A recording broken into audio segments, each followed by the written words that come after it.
These sessions are all recorded and they will be emailed out to you along with written guides for all of the recipes and remedies we discuss. Okay, so you'll get all of those. Just a very quick introduction. I know we've got lots of people here who probably know me quite well, and maybe some people here who've never come across me before. So my name's Sam. My background is in cancer care and cancer research. I worked in the National Health Service in the NHS in the UK for just over 15 years. Working in cancer research and integrative cancer care and integrative medicine, natural medicine. A really big part of that work was actually researching and exploring herbal medicines, how we can integrate and adopt evidence-based herbalism into the health service. And that's obviously what we're talking about today. But I'm also trained in Ayurvedic medicine and herbal medicine, which are my biggest passions. And those two things are combined. Herbal medicine is an integral part of Ayurvedic medicine, and one of the biggest parts of my work is about helping people take control of their health, transform their health, reduce their disease risk factors, manage common household ailments using evidence-based natural medicine, particularly when it comes to foraging, because it's ecologically better, it's free, it gets us outdoors. So this is what this week is about. For everyone who's watching on catch up who couldn't be here live, a very big welcome to you as well. And for everyone who's joined the Facebook group, if you haven't joined yet, it's a great place to hang out because obviously you can get answers to your questions. But if you do, I'll be keeping a tab on the question box on this webinar, and what I'll probably do is I will answer them retrospectively just so we don't take up too much time. Okay. Again, a massive welcome to everyone who's here. So what's this week about and why? Why do this? Why forage? Why put the time and effort into it? What problem does it solve? And this week is all about making sure that by the end of it, everyone has a really good understanding of what the profound benefit of foraging is, how to forage safely, and more or most importantly, how to turn the forage herbs you've collected um, into evidence-based remedies, teas, tinctures, tonics, skin oils, moisturizers, just the full range of remedies that you can use in three main objectives. When we look at the arena of herbal medicine and natural medicine, typically everything we do is done around one or more of three primary goals. So the reason that I think we should all be able to forage, the reason I think learning to forage and make herbal medicines is so important, the first reason is that it provides an profoundly effective and evidence-based framework for health optimization in its broadest sense. There is the research around the impacts of these herbs to boost health, physical health, energy, vitality, youthfulness, mental well-being, mood, sleep, just to elevate our level of well-being collectively to unparalleled levels. Herbs can do that. Not possibly, maybe sometimes. They can do it all the time. The evidence is compelling. So the first answer to the question, why forage? Why do this? Is because it can transform and optimize our health. The second main problem that it solves is that its ability to prevent or reduce our risk factors for disease is, to my mind, the most powerful and untapped framework we have. And this is where my research focused on. This is where my kind of biggest area of clinical research was. Is if we look at, we're going to talk a lot about this over the coming week. Actually, something called the trilogy of killers. There's the 265 people here right now. About 90% of us are going to die from one of three things. We're going to die of cancer, we're going to die of heart disease, or we're going to die of Alzheimer's. And there is compelling, absolutely compelling evidence to show that the herbs growing all around us now for free have clinical evidence to show they can suppress the risk factors and the mechanisms of those diseases, but also other diseases, heart and strokes, diabetes, arthritis, all of these things. So the second answer to why forage, why go out there and learn this and collect herbs and make remedies for them, why invest time in this, is because it can significantly reduce our risk factors of disease, and through doing so, obviously promote longevity. And the third answer to that question of why forage is that to my mind, it's the most effective model for for optimizing household health, for helping us manage common household ailments. If we think about, you're probably, I think about my house. I'm obviously married to Holly. We've got 3 young children. And I would say 70 to 80% of all of the common household ailments that we experience through a year are not just managed by herbs, but they're managed by herbal medicines that we have foraged and harvested and prepared and turned into medicine. So the benefit of that is that we've got less demand for over-the-counter medicines that come with side effects and cost money. We've got less dependence upon, physios and pharmacists and GPs, so they can spend their valued time doing things that are more important. Um, so the answer to why forage is these three profoundly important variables: transform our health, reduce our disease risk factors, and allow us to manage household health. And there are two main ways of doing that: using actual remedies, herbal medicines, herbal remedies, tonics, teas, oils, vinegars, the actual medicinal side. But the other side of it is also something called foraged culinary herbalism, integrating the herbs we forage into our food, into snacks, into tonics, into a culinary edible form. And that's something that I love to do. And we're going to talk about that quite a lot as we progress through the week with lots of recipes and meals. So that's the answer to the question of why forage. What does it give to us? What's the benefits of it? They are profound evidence-based benefits.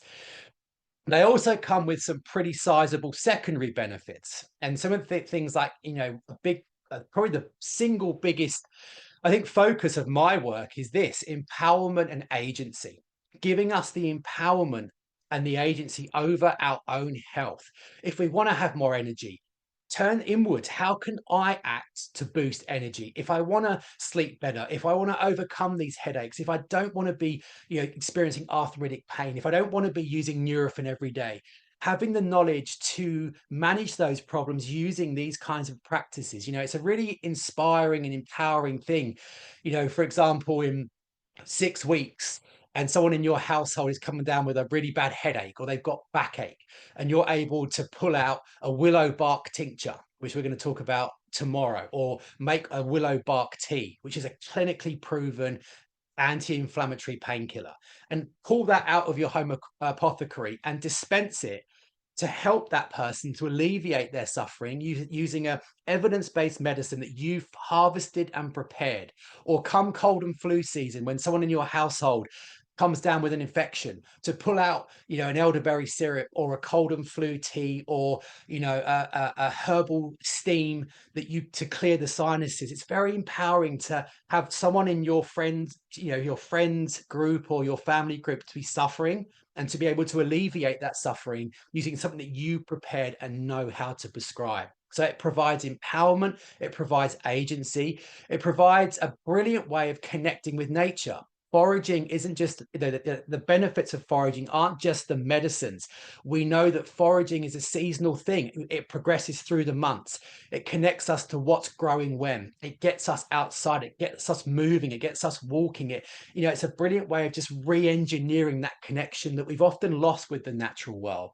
And, just as much, it's fun. I always think about foraging as yes, it's got all these serious benefits about disease prevention and longevity, but it's a creative act.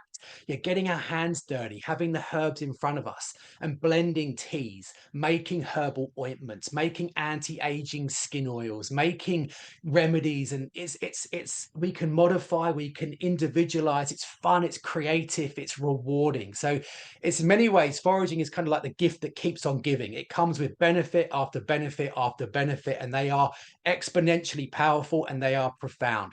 And that's what and some of you who've done some previous courses with me will know that this is one of the biggest driving passions of my professional life. So I've just had so in February, my first book was published, which was about a natural approaches to cancer. It was called The Ayurvedic Approach to Cancer, which was published in February. I'm kind of in the stages of planning my next book. And I think it's going to be something around this because it's such a big driver for me. And it's something called the village herbalist model.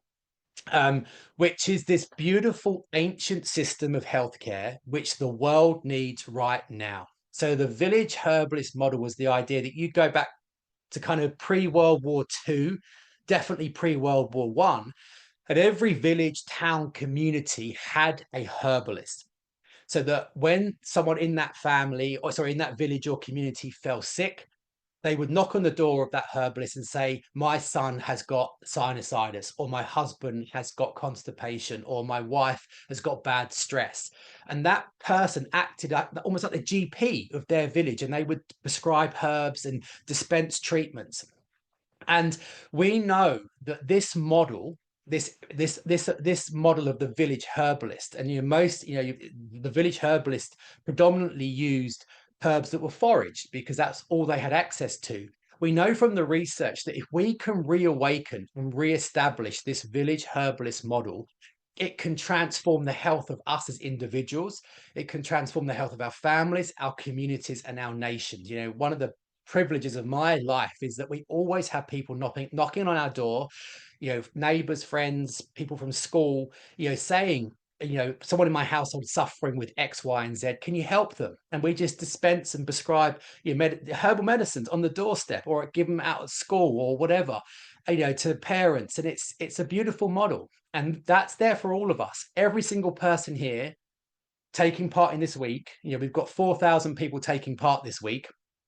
Every single one of you can fulfill the role of the village herbalist. You have the ability to alleviate suffering, transform health with the knowledge to go out, collect the herbs, and turn them into medicine. And in rural Europe, particularly the Pyrenees region of southern France, northern Spain, particularly in Greece, particularly in central Italy, this is still a very dominant system of medicine. And for us, it prompted a very special trip, because in 2002 we took the kids out of school for a few months. We had like a 5-month trip around Europe. And there were lots of reasons for that, to spend time together as a family while the kids were young, to travel, to experience different cultures. But a big part, what made me come up with the idea, was because I wanted to go to these regions where herbalism and foraging and the village herbal model is still dominant. And I had the privilege of meeting and working and shadowing so many, people, herbalists with, long lineages of being herbalists, and had access. I learned so much in that 5 months about how to turn these wild growing herbs into medicines, into foods, into tonics. And I've got notebooks, literally notebooks after notebooks, of remedies and recipes and ways of using these herbs that I've never seen anywhere else. I've never seen them in books. I've never seen them in foraging guides. I've never seen them online. And it's a treasure trove. And I'm so grateful to have learnt that. I'm so grateful to have a deeper understanding of herbs and foraging because of these people, particularly in Greece, particularly in Catalonia in Spain. And I've kind of had these recipes and meals and recipes in these books now for 3 years, and I've never spoken about them, which is one of the reasons for running this week, because it provides a great platform for sharing it with you so you can benefit. And that's my 3 children and Holly, somewhere in deepest, darkest Slovenia, which was just an epic part of the trip. So all these recipes we'll be sharing, over the course of this week and into next week, and a few other bits and pieces. And that also means, just briefly before we look at the first remedy, the concept of the forager's year, or the foraging year, because April to November is the foraging calendar, even into December actually. And if we are able to move with that calendar, we are able to access and harvest such a volume of different herbs through the year, um, that can pretty much single-handedly support your health and the health of your family and friends. And doing that properly on a month by month basis, collecting the herbs that are in season, preparing them, preserving them, storing them, by the end of the year, you will have an overflowing apothecary at home that will give you, such an eclectic array of remedies. And that's the foundation of health in my home. It's how I manage health and my health.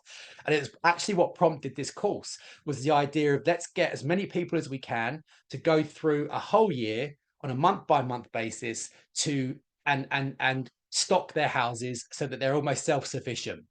And that's what hopefully the one of the big call to arms this week is: follow along with me. I'm not saying every day at the same time, but this week we're going to cover, somewhere between 5 and 10 herbs, and sorry, 5 and 10 different remedies depending on upon time.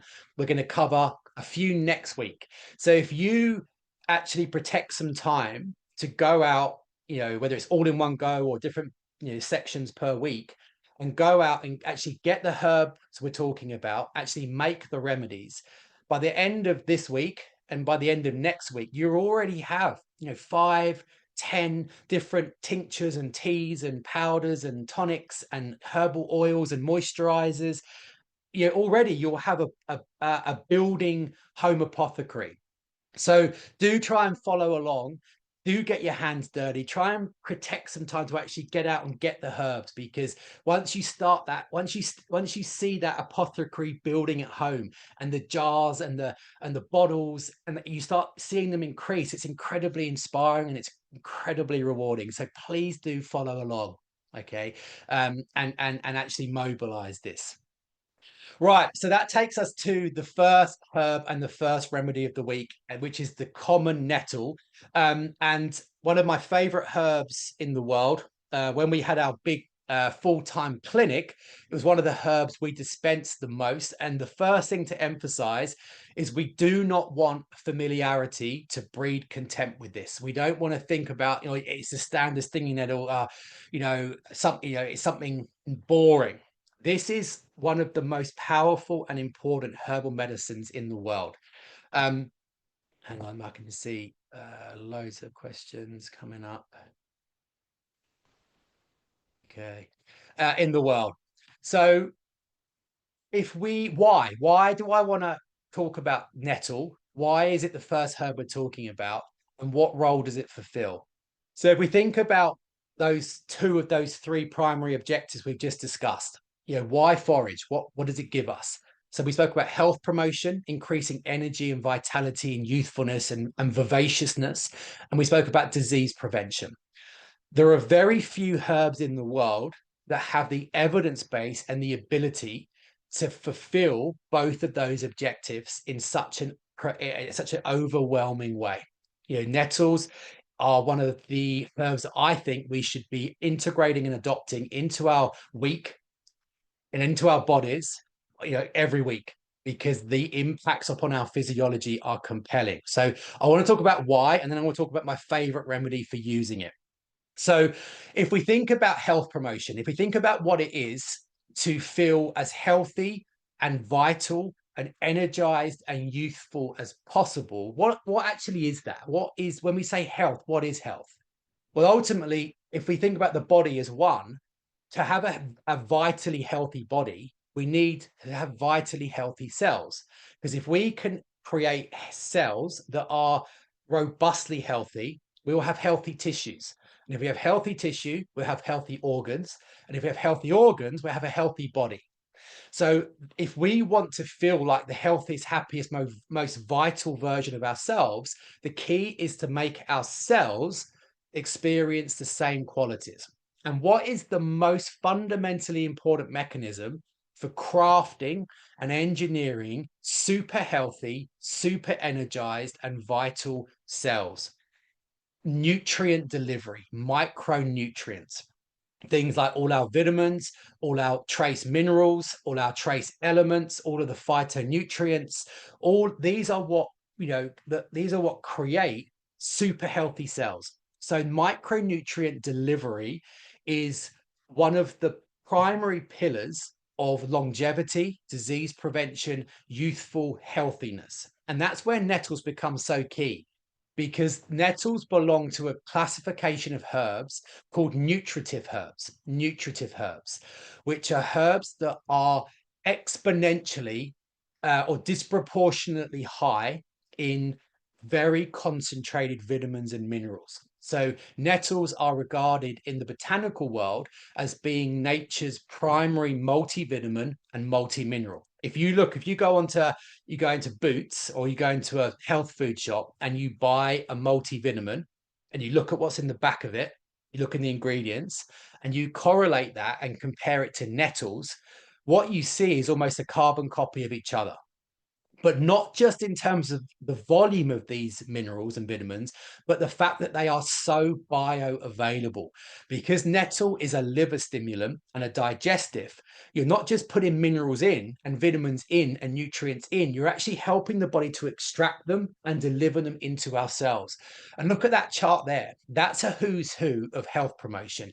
You have vitamin A, vitamin E, vitamin C, K1, B2, B3, B6, and folate. That's the key branch of vitamins. Think about how many people are deficient in things like, well, not deficient, but have suboptimal levels of vitamin A and vitamin E. Look at the minerals. We know that about 70% of adults don't have enough magnesium, don't have enough zinc, don't have enough potassium. That you look at that mineral list, that is what healthy cells look like.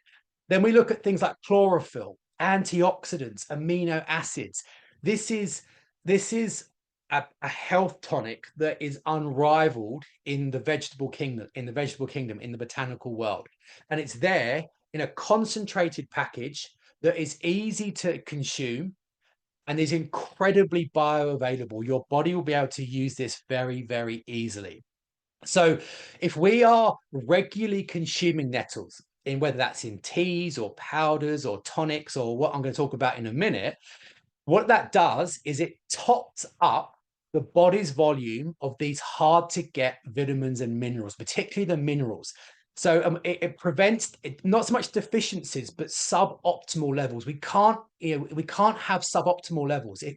Our zinc, our magnesium, our potassium, our vitamin A, these can't be anything else than optimal.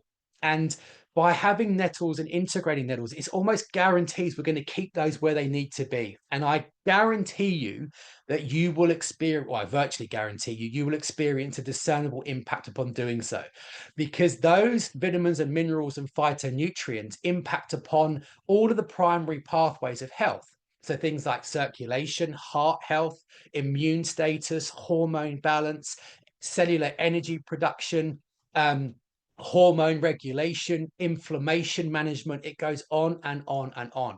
And one of the things that I'd just like to briefly emphasize in terms of my personal experience is that when we had the full-time clinic and we were seeing, dozens of patients, every week, when we began integrating nettles into their treatment plan, and we followed up with blood tests and lab tests and markers of inflammation, you can almost guarantee you can predict on their graphs where the herbal prescribing, particularly the nettles, began, because you begin to see things improving alongside that time point. And the impact that I've seen nettles have upon immune recovery after chemotherapy, on reducing inflammation for things like arthritis, managing menopausal hormone imbalances, I can't emphasize how powerful this is. Okay, so why forage? Because it transforms health. To transform health, we need these nutrients. Nothing beats nettles.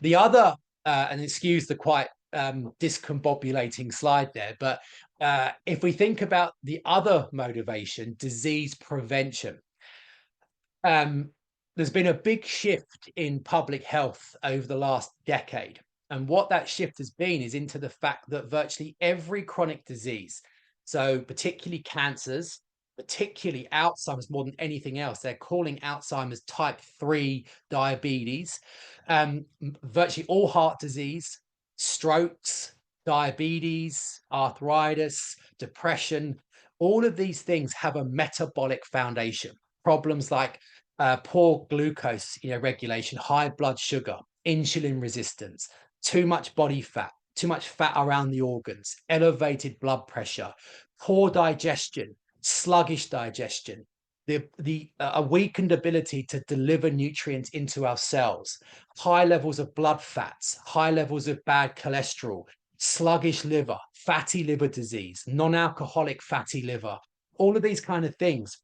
If you look at the diseases that are most likely to reduce our quality of life and our quantity of life, these variables are all clinically implicated. Not possibly or maybe or sometimes, virtually all of the time. And if we can keep a lid on those, if we can suppress those pathways, the impact upon our health with every passing year and decade and our longevity profile is going to go through the roof.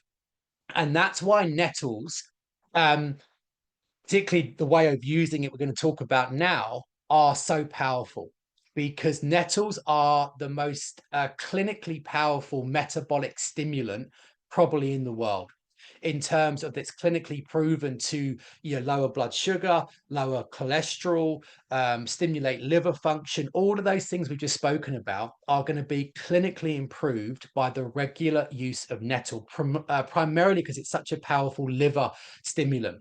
Okay, and it impacts upon virtually every stage of digestion.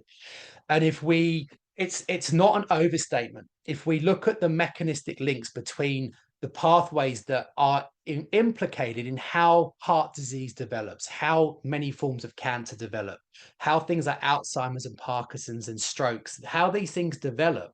There is a direct link between what has to happen in the body for those diseases to occur and how nettles, alongside obviously healthy diet and exercise, can suppress those mechanisms. So these aren't small gains, these are profound gains, particularly because not all nettle remedies and not all ways of using nettles are the same.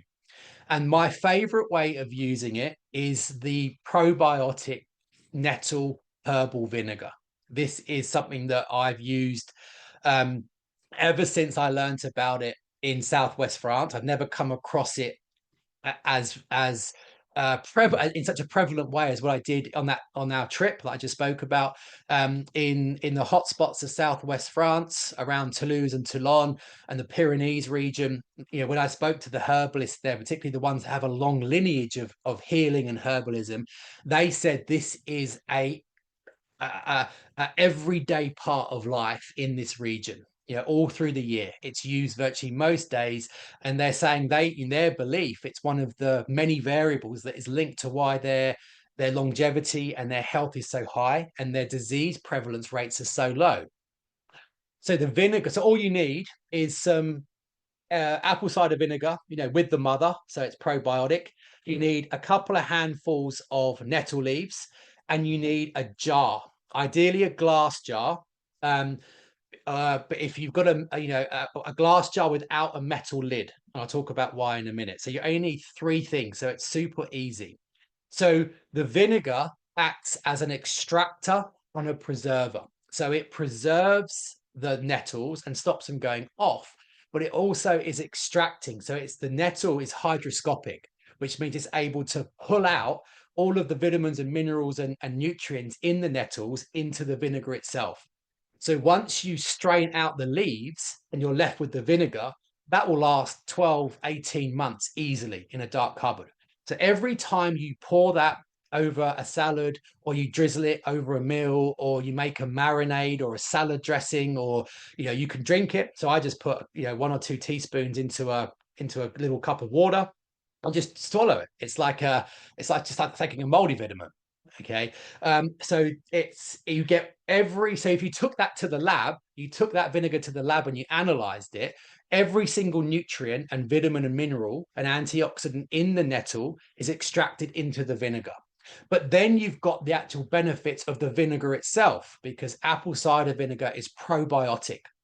So it's going to support gut health. It's going to support gut-based immunity. It's going to support inflammation. We know it increases blood sugar regulation. So you've got the profound benefits of apple cider vinegar. You've got the profound benefits of nettles, but you combine them, and what you get is this just turbocharged, just health boosting, disease preventing powerhouse. And in terms of how you use it, I'll go back to the previous slide in a second.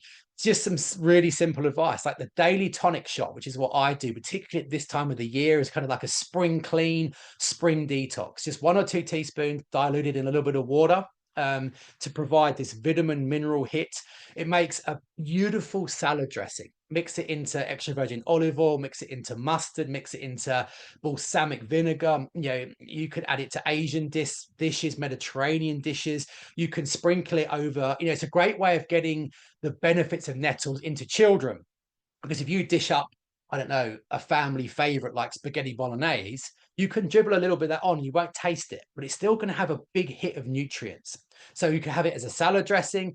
It's a brilliant digestive aperitif. So if you suffer with problems like weight gain, you find it hard to lose weight, tiredness after eating, poor digestive function, gas, wind, bloating, distension, constipation, anything like that, having a small, 1 or 2 teaspoons in a glass of water before or after eating is clinically proven to stimulate things like bile flow, liver function, pancreatic enzymes. So it's a brilliant aperitif.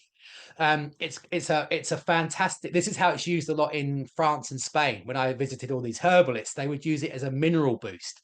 So whenever they were cooking anything, they would just sprinkle it into their soups, their casseroles, their whatever it is, and it lifts the flavor of the food. Whatever you're cooking, it lifts the beautiful flavors of the meal, but obviously provides lashings of vitamins and minerals. An interesting other thing, again, this is another example of how I've never seen this used before. Nettle, I knew about this. Nettles is very famous as a hair tonic to increase shine and growth and the health of our hair. But in the herbalists I spoke to in southwest France, what they would do is they would add about 2 tablespoons of the vinegar into cold water, and they would use it as a hair rinse, as a way of nourishing healthy, strong, vibrant, youthful looking hair. And they used to massage it into the scalp where there was things like alopecia or premature baldness or thinning hair. And I've actually used it in people who've lost their hair after chemotherapy. And I'm not saying it's a cure, but it definitely does stimulate hair growth. So it's got so many uses. And this is the beauty of it. It's so simple. So imagine now you go out, you find you get a small bag of nettles. All you need to do, you put your nettles into your jar, you pour over your apple cider vinegar, you give it a really, really good stir. You'll get all of the written instructions. You don't need to make notes here. Okay, so you're going to get a full guide on how to make this, but I'm just going to talk it through quickly. So what you do, you put your nettles into the jar, you pour over your apple cider vinegar, you give it a really good stir to make sure there's no air bubbles, and then you just store that in a dark cupboard for 1, 2, 3, 4 weeks. The stronger you want it, the longer you leave it. But you can use it within 24 hours. If you made it today, you could start using it tomorrow. It would just be a little bit weaker. So then imagine you add it to your next salad dressing, or you take, 2 teaspoons tomorrow morning, or you add it to your next, meal. Suddenly, it's having a discernible impact. It's actually changing your physiology. You use it on an ongoing basis. We go through liters of this, because we just make it, make it, make it, make it. Um, you can freeze it. You can put it into ice cube trays, and then you can freeze them, and you can just pop one out and melt it. It's super easy. So this one takes literally about 60 seconds to make. So your first challenge is to ideally today, if you can, or this week, go out, get the nettles, make this, and have it sat in your cupboard. So you've got your first remedy. Just a few points to emphasize is obviously when you can hold nettles. Nettles don't sting. It's only the leaves that hold nettles that sting. So you can hold it like that. um Wear gloves, obviously. Only pick the top 4 leaves, really, because they're the ones that are most nutrient dense and the ones that are most concentrated. And obviously pick them away from busy roads or wherever there's lots of pollution, or you don't want to pick them on the edge of paths where maybe dogs have been weeing. So try and find somewhere, you go into the woods or hedgerows or forests around you, and then try and go somewhere off the beaten track a little bit, pick the highest leaves. And it's so simple. This is such a simple remedy. It's profound. You'll also get a guide in that if you're going to go out and forage for these, it makes a lot of sense to also dry them. Because if you dry them, what that means is you can then fill up a kilner jar with dried crumbled nettle. And what that means is once you've got that, you can do anything with it. You can use it for tea. You can use it to make the vinegar when out of season. Say you want to make a load in autumn. If you've got the dried leaves, you can make it using the dried ones. You can make tinctures. You can make all kinds of things. So you're also going to get a written guide on how to dry nettles. So in theory, you've got your first two remedies. You've got a jar full of nettle probiotic vinegar, and you've got a jar of dried nettle leaves. So you've got two jars in your new growing herbal apothecary. That's a great way to start. Nettles are such we need to be making the most of. Okay. Tomorrow, we're moving on to something that was the first thing on the list to talk about this week, which is painkillers. Over-the-counter painkillers are the most used and overused medicines in the world. They come with significant side effects, and I'm going to talk about forageable, clinically proven painkillers and how to make a herbal tincture and a herbal decoction using them. So tomorrow's session is really, really, really important. I'm going to have 320, 310, 320 people here. It's been an absolute, I'm so grateful. What a privilege. So thank you for all your time this morning. I'm super, super grateful. Once I've ended this, I'll go through all the questions and I will make a note, and I'll either answer them on Facebook or I'll post them out in maybe an email list or something like that. So if you've asked a question, I'm not ignoring it. I will get back to it. It's just I don't want to keep everyone here too long and answer them individually. Okay, so massive, massive, massive thank you for being here. I'll be back for herbal painkillers tomorrow at 11. Wednesday session is fundamental because we're talking about heart health, heart disease, hawthorn. So your heart disease is the world's biggest killer. We've got an incredible ally to help prevent that on Wednesday. We've got so much coming. So loads to come. Thank you for being here. Have a lovely, lovely day. If you do make the remedies, I'd love to see the pictures on Facebook. So share your photos, share your remedies, and I will stop waffling and I'll see you at 11 o'clock tomorrow. Cheers, guys. Thank you.